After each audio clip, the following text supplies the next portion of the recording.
Hello hi friends, welcome to Rupa R V family. ನೋಡಿ friends, ಇವತ್ತು ನಾನು ಯಾವ ದೇವಸ್ಥಾನಕ್ಕೆ ಹೋದೆ, ಅದು ಯಾವ ದೇವರು ಅಂತ ನಿಮಗೆ ಈ ವಿಡಿಯೋದಲ್ಲಿ ಹೇಳ್ತೀನಿ. ಕೊನೆಯವರೆಗೂ ನೋಡಿ, ಮಿಸ್ ಮಾಡಬೇಡಿ. ವಿಡಿಯೋ ಇಷ್ಟ ಆದರೆ ಲೈಕ್ ಮಾಡೋದು ಮರಿಬೇಡಿ.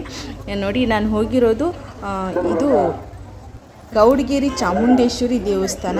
ಈ ದೇವಸ್ಥಾನದಲ್ಲಿ ನೀವು ಹರಕೆ ಕಟ್ಕೋಬೋದು. ನಿಮ್ಮ ಆಸೆ ಆಕಾಂಕ್ಷೆಗಳು ಏನಿದೆ ಅದನ್ನು ನೆರವೇರಿಸೋಕ್ಕೆ ನೀವು ಹರಕೆ ಕಟ್ಕೋಬೋದು. ಅದು ಯಾವ ಥರ ಅಂದರೆ, ಇಲ್ಲಿ 50 ರೂಪಾಯಿ ಕೊಟ್ಟರೆ ಒಂದು ತೆಂಗಿನಕಾಯಿ ಕೊಡ್ತಾರೆ. ಅದೇ ಸಿಪ್ಪೆ ಸಮೇತ ಕಾಯಿ ಇರುತ್ತೆ.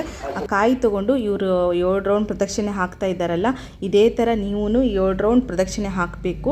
ಹಾಕಿದಾದ್ಮೇಲೆ ಅಲ್ಲಿ ಬಸವಣ್ಣ ದೇವ್ರು ಇರುತ್ತೆ, ಬಸಪ್ಪ ಅಂತ. ಆ ದೇವ್ರಿಗೆ ನೀವು ಅದು ಆ ದೇವರಿಗೆ ನಮಸ್ಕಾರ ಮಾಡಿಕೊಂಡು ನೀವು ಇಲ್ಲಿ ಹರಕೆ ಕಾಯಿ ಕಟ್ಬೋದು. ನೋಡಿ, ಇವರೆಲ್ಲ ಕಟ್ಟಿರೋದು ಕಾಯಿ ಇದ್ದದು, ಅದು ಕವರಲ್ಲಿ ಹಾಕಿ ಕಾಯಿ ಕೊಡ್ತಾರೆ. ನೋಡಿ, ಇವೆಲ್ಲ ನಿಮ್ಗೆ ಕಾಣ್ತಾ ಇದ್ದಾವಲ್ಲ, ಅದೆಲ್ಲ ಹರಕೆ ಕಟ್ಟಿರೋ ಕಾಯಿಗಳು. ಅದು ತುಂಬಾ ಚೆನ್ನಾಗಿದೆ. ನಾವು ಹೋಗಿರೋದು ಸಂಡೇ. ನೋಡಿ, ಎಷ್ಟೊಂದು ಕಾಯಿ ಕಟ್ಟವ್ರೆ. ನಾವು ಹೋಗಿರೋದು ಸಂಡೇ, ಸ್ವಲ್ಪ ಜನ ಜಾಸ್ತಿ ಇದ್ದರು. ನೋಡಿ, ಇಲ್ಲಿ ಮೂಲ ದೇವರಿದೆ ಒಳಗಡೆ. ಈ ಮೂಲ ದೇವರಿಗಲ್ಲಿ ನಮಗೆ ವಿಡಿಯೋ ಮಾಡೋಕ್ಕೆ ಬಿಡಲಿಲ್ಲ. ಹೊರಗಡೆ ವಿಗ್ರಹ ಇಟ್ಟಾರೆ. ನೋಡಿ, ಆ ತಾಯಿ ವಿಗ್ರಹ ಹೊರಗಡೆನೇ ಪ್ರತಿಷ್ಠಾಪನೆ ಮಾಡಿದ್ದಾರೆ. ಅದು ವಿಗ್ರಹ ಬಂದುಬಿಟ್ಟು ಪಂಚಲೋಹದಿಂದ ಮಾಡಿರೋದು. ಅದು 35,000 kg, 60 ಅಡಿ ಎತ್ತರ ಇದೆ. ಇಲ್ಲೊಂದು ಗುಹೆ ಥರ ಇದೆಯಲ್ಲ, ಅಲ್ಲಿ 50 ರೂಪಾಯಿನೋ 100 ರೂಪಾಯಿ ಕೊಟ್ಟರೆ ಒಳಗಡೆ ಈ ಕಡೆಯಿಂದ ಬಿಡ್ತಾರೆ. ಒಳಗಡೆ ಎಲ್ಲ ಅಲಂಕಾರ ಮಾಡ್ಯಾರೆ. ನಮ್ಮ ಟೈಮ್ ಕಡಿಮೆ ಇರೋದ್ರಿಂದ ನಾವು ಒಳಗಡೆ ಹೋಗೋಕ್ಕಾಗಲಿಲ್ಲ. ಅದಕ್ಕೆ ನಿಮಗೆ ಹೋದಾಗೆ ನಿಮ್ಮ ಟೈಮ್ ಇದ್ದರೆ ನೋಡ್ಕೊಂಡು ಬನ್ನಿ. ಒಳಗಡೆ ದೇವ್ರ ಮೂರ್ತಿ ಎಲ್ಲ ಪ್ರತಿಷ್ಠಾಪನೆ ಮಾಡೋರಂತೆ. ನೋಡೋಕ್ಕೆ ತುಂಬ ಚೆನ್ನಾಗಿದೆ. ನಾವು ಹೋಗಿರೋದು ಸಂಡೇ. ಸ್ವಲ್ಪ ಜನ ಇದ್ದರು. ಅದರಲ್ಲೂ ನಮಗೆ 3 ಅವರನ್ನು ಹಿಡಿತು ದರ್ಶನ ಆಗೋಕ್ಕೆ.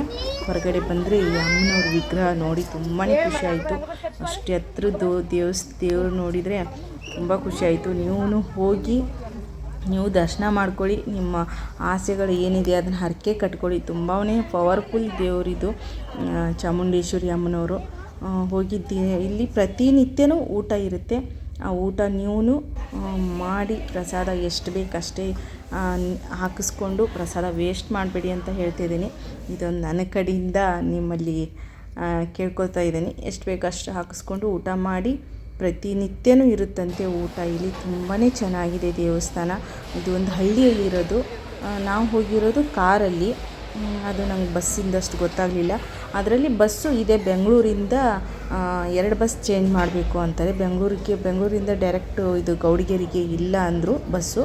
ನಾವು ಹೋಗಿರೋದು ಕಾರಲ್ಲಿ. ನೀವು ಕೇಳಿಕೊಂಡು ಬಸ್ಸಲ್ಲೂ ಹೋಗ್ಬೋದು, ಹೋಗೋಕ್ಕಾಗಲ್ಲ ಅಂತೇನಿಲ್ಲ. ಬಸ್ಸಲ್ಲೂ ಹೋಗಿ ಬರ್ಬೋದು. ನೀವು ಗೌರ್ಮೆಂಟ್ ಬಸ್ಸಲ್ಲೂ ಹೋಗ್ಬೋದು, ಇಲ್ಲ ಓನ್ ವೆಹಿಕಲಲ್ಲಿ ಆದರೂ ಹೋಗ್ಬೋದು. ಹೋಗಿ ಬನ್ನಿ ಒಂದು ಸತಿ. ಈ ವಿಡಿಯೋ ಇಷ್ಟ ಆದರೆ ಲೈಕ್ ಮಾಡಿ, ಶೇರ್ ಮಾಡಿ, ಸಬ್ಸ್ಕ್ರೈಬ್ ಮಾಡಿ, ನಮ್ಮ ಚಾನಲ್ಗೆ ಸಪೋರ್ಟ್ ಮಾಡಿ. Thank you.